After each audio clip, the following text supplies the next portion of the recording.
como tú dijiste, Hanna, y bueno, gracias a todos, gracias. Como tú dijiste, efectivamente la justicia desde el 2017 para acá tuvo la justicia militar tuvo una suerte de empezó a permear el ámbito civil y bueno, resulta que hubo una suerte de indigestión procesal. Hago mía esta expresión del doctor Alonso Medina Roa, nuestro compañero, una indigestión procesal, porque resulta que empezaron los tribunales militares a procesar a civiles o a procesar en la jurisdicción militar a civiles cuando los delitos militares son exclusivos de los militares y los militares en servicio, de tal manera que aplicarles delitos militares a civiles iba en contra del mismo proceso penal y de la misma Constitución, que por cierto lo estábamos conversando, que nos dice que tenemos que ser juzgados por nuestros jueces naturales. De tal manera que eso se vio desde más o menos 2017, sí, de 2017. 2017 se empezó a ver esa situación. De manera masiva. Esa irregularidad, correcto, que bueno, que vino a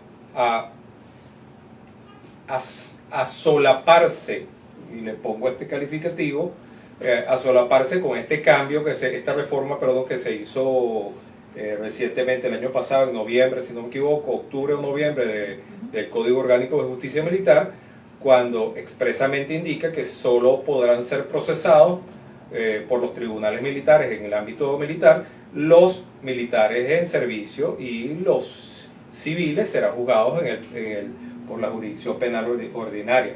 Podrán ser procesados los militares también en una jurisdicción fuera de la militar cuando cometan delitos delitos ordinarios, o sea, delitos que estén contemplados en el Código Penal o otras normas que no sean la jurisdicción penal, y también cuando cometan delitos de lesa humanidad y lo que está previsto con la violación de derechos humanos. Claro, entonces uno se pregunta de dónde vienen estas deformaciones jurídicas, por decirlo de alguna manera, para seguir con la terminología no jurídica. ¿De dónde vienen estas deformaciones? ¿Qué es lo que pasa con el sistema de justicia venezolano? Y en el caso de los militares, el sistema de justicia militar. Entonces, claro, estamos hablando de una normativa que ha quedado arcaica, que no responde a, por ejemplo, los enunciados de la Constitución. Y hay cosas como, por ejemplo, que habría que preguntarse si el sistema de justicia militar venezolano, y en el caso de lo que lo rige, que es el Código Orgánico de Justicia Militar, está adaptado a estos principios que establece la Constitución, como por ejemplo el principio de independencia de poderes, el principio de independencia del juez, la imparcialidad que debe surgir. Todos estos principios se garantizan en el Código Orgánico de Justicia Militar. Y justamente cuando se cambia la Constitución, o se aprueba este cambio de Constitución en el año 99, se habló mucho de la separación de poderes y la creación, además, del Poder Judicial. Del 136, que lo prevé la Constitución, de separación de poderes. Entonces pareciera que el Código Orgánico de Justicia Militar no se adecuó. Bueno, sabemos que la realidad después fue otra, ¿no? Pero en esta intención, en el 99, de que hubiese separación de poderes y que hubiese independencia, en este caso, del Poder Judicial. Entonces queda la duda si los tribunales militares, la Corte Marcial, son parte del sistema de justicia o del sistema militar. Correctamente. Sí, lo pudiéramos decir, Ana Leonor, que pareciera que el sistema de justicia militar sea un apéndice del Poder Ejecutivo.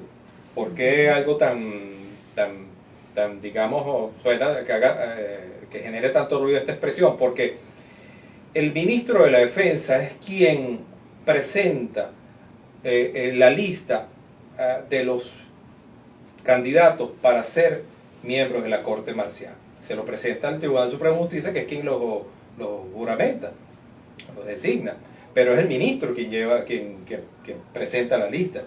Y es el ministro como funcionario judicial, que tiene esa cualidad que le da el Código de Justicia Militar, que es quien le presenta después a la Corte Marcial quienes van a ser los miembros de los jueces, los miembros de los tribunales militares. De tal manera que si es un o sea, miembro... La designación nace del Ejecutivo. Claro, nace del ministro, que es... O sea, el presidente de la República. Claro, que es un miembro del Poder Ejecutivo, es un ministro del Consejo de Ministros, un ministro de ministro de gabinete, es miembro del Poder Ejecutivo. Entonces... O sea, que más bien hay una centralización de la justicia en vez de una imparcialidad. Es una dicotomía porque ¿cómo tú puedes tener imparcialidad cuando quien elige, designa es un integrante del Poder Ejecutivo? Claro, y más cuando el Código Orgánico de Justicia Militar, que lo tenemos acá por cierto, sí, que nos acompaña el día de hoy, el vino, sí. Más cuando el Código establece que el presidente de la República es uno de los miembros de la justicia militar, claro, o sea, lo coloca como cabeza de la justicia militar. Y en segundo lugar coloca al ministro de la Defensa. Claro. Entonces esto quiere decir que en el caso de la ocurrencia de cualquier delito, cualquier falta, esto siempre tiene algún tipo de evaluación por parte del Ejecutivo, o sea, del presidente de la República y del ministro. Y sabemos que en el ámbito militar se acostumbra la jerarquía, claro, la subordinación. Sí. Entonces, obediencia, subordinación y jerarquía, que es parte de la estructura militar, del concepto castrense. Entonces, claro, y teniendo el presidente de la República, entonces hay una subordinación de la justicia, el presidente de la República en este caso. Y uno se pregunta, bueno, esta norma que además, data de los años 50 o 60, que después fue reformada en los 80, sí, ha sido reformada. Uno piensa que cuando se hace una reforma, que se hizo hace poco, de una manera bastante cuestionada, podía venir a resolver todos estos temas que hemos estado planteando, sí, para darle más transparencia, más independencia, para lograr el fin que tienen los tribunales, que es hacer justicia. Justicia, claro. Sí, Ana, pero no, estas reformas son meramente, no es una reforma estructural. Mientras tengamos un sistema de justicia donde el Poder Ejecutivo esté por encima o como superior de los jueces militares, pues sencillamente no puede haber independencia, no puede haber una justicia transparente, y por más reformas que le hagas al código, en cuanto a que a cualquier adaptación que uno vea, no sé, no va a ser algo sustancial, o no va a ser algo determinante para que tengamos una justicia imparcial y autónoma, sobre todo. En Venezuela se ha estado hablando en estos últimos meses de una reforma del Poder Judicial, ¿no? Correcto. A la cual no escapa, por supuesto, estos tribunales militares.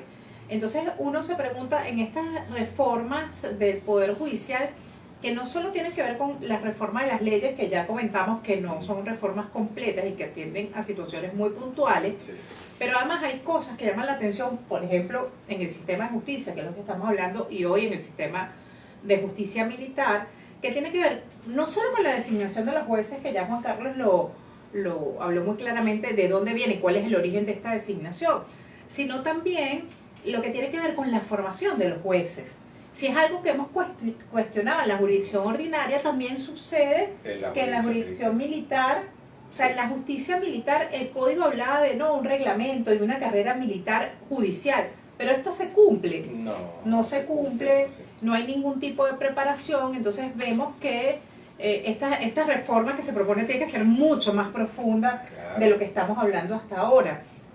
Y además siempre hay un tema con las leyes que, bueno, son aprobadas por la Asamblea Nacional, por políticos, pero que la política no puede estar separada del derecho, y mucho menos de los principios que informan el derecho, y en este caso la justicia. Correcto. Entonces, bueno, ahí nos sigue preocupando cuál es la situación de los jueces, cuál es la formación, cuál es la trayectoria que tienen los jueces, y nada de esto lo contiene el código en este momento.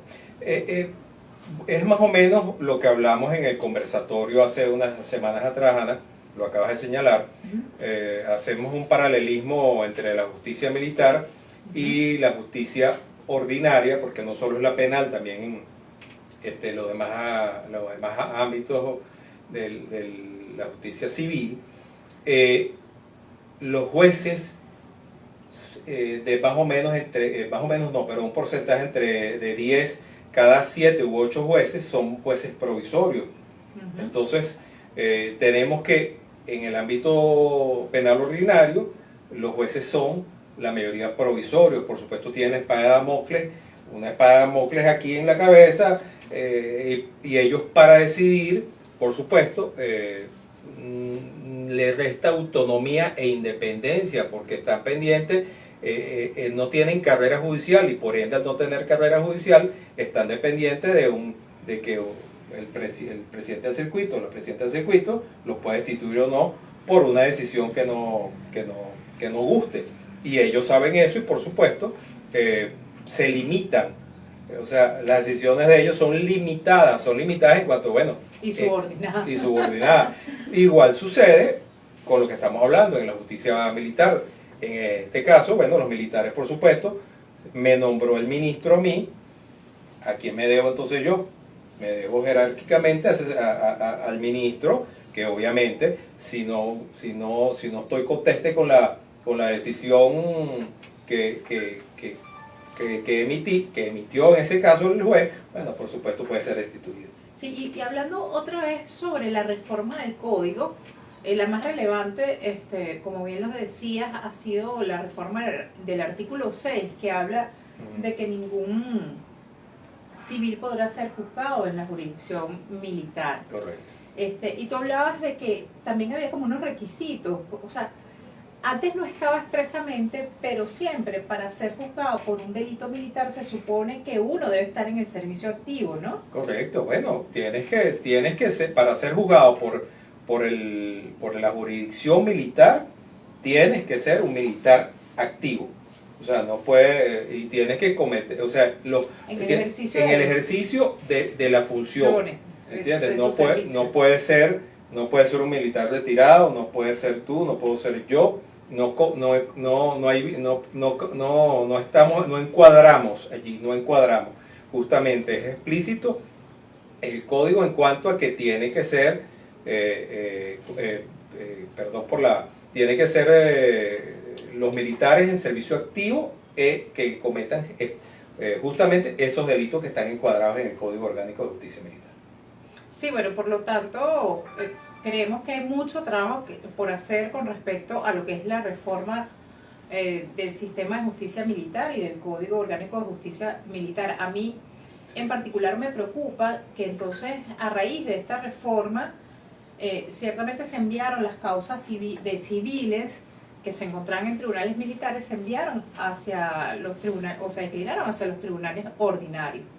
Ahora, sin embargo, estas personas o estos civiles siguen siendo juzgados por delitos militares. Sí, delitos militares. Entonces, en tribunales civiles, pero delitos militares. Además que hablamos que estos delitos militares son el ejercicio de las funciones, porque tú tengas, primero que seas un militar activo o que estés ejerciendo algún tipo de función en un cuartel. Correcto. Entonces, bueno, todavía queda por solucionar de que a un civil lo estén juzgando por un delito militar. Sí. Entonces, y ahora para los militares que pasaron a la jurisdicción ordinaria, porque la medida fue que donde había, aunque sea un civil en la causa, toda la causa se pasaba a la jurisdicción ordinaria. Ahora estos militares o estos oficiales de las Fuerzas Armadas están siendo juzgados por un juez ordinario que no es su juez natural. Entonces, en realidad vemos que no ha habido una verdadera solución del asunto. No, Ana, no.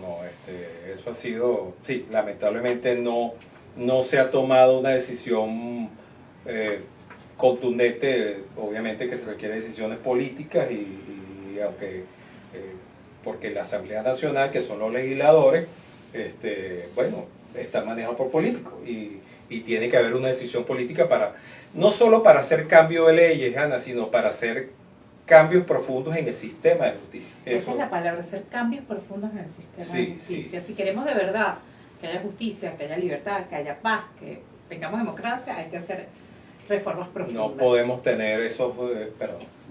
No, y volviendo a, después de esta pequeña disertación, ¿no?, sobre el sistema de justicia, volviendo al principio que hablamos que en el 2017 se había utilizado la jurisdicción militar, vemos que esto ha respondido a un patrón de persecución Sí. en contra de civiles en su momento, pero también de militares. Sí. Entonces vemos cómo la justicia militar se ha utilizado para ir en contra de aquellos que piensan diferente o que han exigido que se cumpla con la ley, que han querido proteger a su patria y que no han respondido a unas instrucciones, a una matriz política, sino a lo que es la institución castrense. Entonces esto ha hecho que se cree una espiral de persecución en contra de militares institucionales.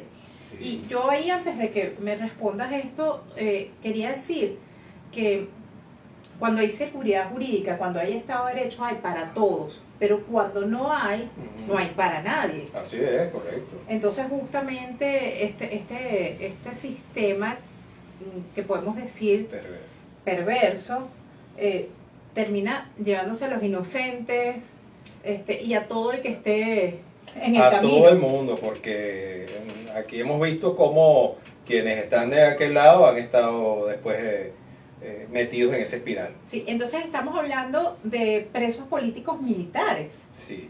Estamos hablando de militares detenidos por razones políticas. Sí, Ana, fíjate que quería también acotar que aquí se ha procesado a los militares solamente con un informe de inteligencia. O sea, un informe de inteligencia, y eso ha sido o sea, no es que el Ministerio Público Militar ha iniciado una investigación, no, es el informe de inteligencia que le presenta el auxiliar del Ministerio Público, que es la Dirección de Inteligencia Militar, y con eso es que entonces ¿cómo se llama? Inicia un proceso y ya, e imputa. O sea, es el órgano auxiliar que se convierte en el director de la acción penal. Algo, como dijiste tú, perverso. Y es una suerte de inversión del proceso, porque quien debe tener la iniciativa y quien debe tener la dirección de la acción penal es el fiscal del Ministerio Público, en este caso el fiscal militar del Ministerio Público. Entonces estamos hablando que al día de hoy, tras las rejas, mientras nosotros estamos aquí, hay 193 militares detenidos por razones políticas. Wow, sí. ¿Y cuántas mujeres hay? De estos 193, 7 son mujeres. Imagínate eso. Que aprovechamos para señalar que las mujeres presas políticas son las que sufren las peores condiciones y que son las que menos relación tienen con todos los casos, y la verdad es que si quisiéramos hacer un acto de encuentro, de reconciliación, de paz, las primeras que deben ser liberadas son las presas políticas venezolanas, sean civiles o militares. Así es, Ana. Es que, mira, bueno, tú y yo lo sabemos, evidentemente, compartimos con ustedes, el preso, no solo el político, el que está privado de libertad, evidentemente, cuando se es preso político, ya sabemos que no hay una vinculación en este caso de los acusados o imputados con los hechos que se les imputan, y por supuesto se les persigue por razones políticas, más no por razones realmente penales o procesales. Y en este caso, estos presos, la situación es sumamente grave, porque no solo no es el hecho de estar preso, no es el hecho de estar privado, es lo que conlleva eso. El entorno familiar se convierte también en un preso. Fíjate que en la mayoría de los casos que nosotros llevamos y conocemos, los militares presos políticos no han sido condenados, Entonces te encuentras con que hay casos donde hay militares que llevan 4 años detenidos, privados de libertad, sin un juicio. 5 años, 9 años, como 9 el coronel Gámez. Como el coronel Gámez, correcto, detenido. 9 años. Hoy hablamos de él, por Con cierto. una situación delicada de salud que nos preocupa. Sí, 10 años, ¿no? 9 años, ¿no? 9 años. 9 años. 9 años le han dado 2 ACV. La verdad que esta persona debe ser atendida de inmediato y bueno, por supuesto debería gozar de por lo menos una medida sustitutiva de libertad, si no ha habido ni siquiera... Por humanidad, sí, por humanidad. Una condena en este caso. Y una de las cosas que te iba a comentar es que cuando estamos hablando de presos políticos, y en este caso de presos políticos militares, es muy importante señalar que estos oficiales de las Fuerzas Armadas son imputados por 3 delitos Sí. que se utilizan siempre. Las 3 Marías, Las 3 Marías, que es lo que le da también la condición de preso político. Muchas veces nos preguntan, bueno, pero ¿cómo definen ustedes un preso político?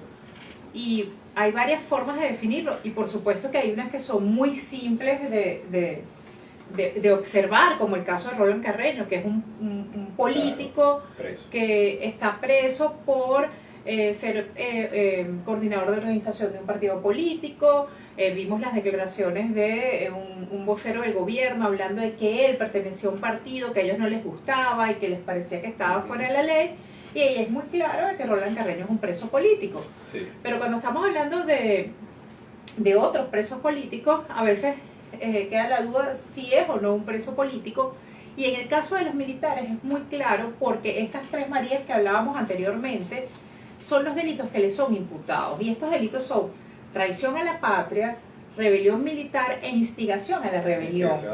¿Y qué pasa con estos 3 delitos? Que estos 3 delitos son delitos políticos. De hecho, si nos vamos al Código Penal, la rebelión es un delito político. Correcto. Está dentro del título de los delitos políticos. Sí. Y ciertamente, cuando uno ve la descripción que está en los artículos del Código Orgánico de Justicia Militar con respecto a traición a la patria, rebelión e instigación, que están en el 464, 476, 481 del Código Orgánico de Justicia Militar, la descripción tiene que ver con motivos políticos. Y es por eso que estamos hablando de presos políticos militares. Sí. Todos imputados, acusados de traición a la patria, rebelión militar e instigación a la rebelión.